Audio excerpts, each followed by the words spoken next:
വിലായത്ത് ബുദ്ധ സിനിമയുടെ വിതരണാവകാശങ്ങൾ ആരൊക്കെയാണ് എടുത്തിരിക്കുന്നതെന്ന് നോക്കാം. കേരളത്തിൽ ഉർവശി തിയേറ്ററാണ് സിനിമ റിലീസ് ചെയ്യുന്നത്. റെസ്റ്റ് ഓഫ് ഇന്ത്യയിൽ AP ഇൻ്റർനാഷണൽ, ഓവർസീസിൽ ഫാർസ് ഫിലിംസ്. ഈ മാസം 21-ാം തീയതിയാണ് വിലായത്ത് ബുദ്ധ സിനിമയുടെ റിലീസ്. ദുൽഖറിൻ്റെ കാന്ത സിനിമയുടെ ട്രെയിലർ റിലീസായിട്ടുണ്ട്.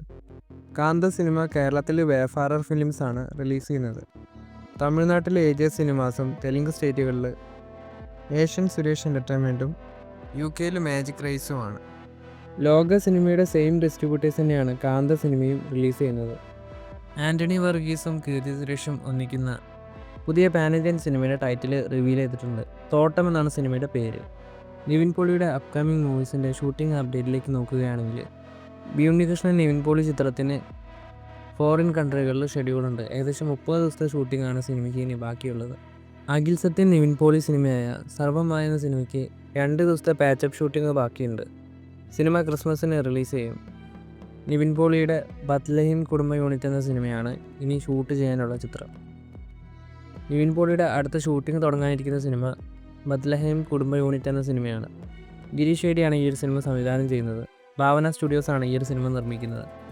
സർവമായ എന്ന സിനിമ പോലെ തന്നെ ബേബികളും ഡിയർ സ്റ്റുഡൻസും നിവിൻ പോളിയുടേതായിട്ട് റിലീസിനൊരുങ്ങുന്ന ചിത്രങ്ങളാണ്.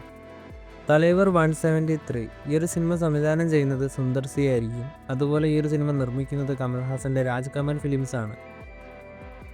ജയിലർ 2-ന് ശേഷം ഈ ഒരു സിനിമയുടെ ഷൂട്ടിംഗ് തുടങ്ങും. 2027 പൊങ്കൽ റിലീസാണ് സിനിമ പ്ലാൻ ചെയ്യുന്നത്. ഇതൊരു കോമഡി എൻ്റർടൈനർ സിനിമ ആയിരിക്കുമെന്നാണ് റിപ്പോർട്ടുകൾ വരുന്നത്. ആം ഗെയിം സിനിമ തൽക്കാലം ഷെഡ്യൂൾ ബ്രേക്കിലാണ്. ദുൽഖർ കാന്ത സിനിമയുടെ പ്രൊമോഷൻ വർക്കിലായതുകൊണ്ടാണ് ആം ഗെയിം സിനിമയുടെ ഷെഡ്യൂൾ ബ്രേക്ക് ചെയ്തിരിക്കുന്നത്. സിനിമയ്ക്ക് 20 ദിവസത്തെ ഷൂട്ടിംഗ് കൊച്ചിയിലുണ്ട്. അതുപോലെ ചെന്നൈയിലും ഹൈദരാബാദിലൊക്കെ ഇനിയും സിനിമയ്ക്ക് ചിത്രീകരിക്കാനുണ്ട്. ആം ഗെയിം സിനിമയുടെ മുഴുവൻ ചിത്രീകരണം അടുത്ത വർഷം ജനുവരിയിലോ ഫെബ്രുവരിയിലോ പൂർത്തിയാവും. വിജയുടെ ജനനായകൻ സിനിമയുടെ പുതിയൊരു പോസ്റ്റർ കൂടി വന്നിട്ടുണ്ട്. സിനിമയുടെ റിലീസ് ഒന്നും കൂടി ഈ ഒരു പോസ്റ്ററിലൂടെ കൺഫേം ചെയ്തിട്ടുണ്ട്. ജനനായകൻ സിനിമയുടെ ഫസ്റ്റ് സിംഗിൾ നാളെ പുറത്തു വരും. ജനുവരി 9-നാണ് ജനനായകൻ സിനിമയുടെ റിലീസ്.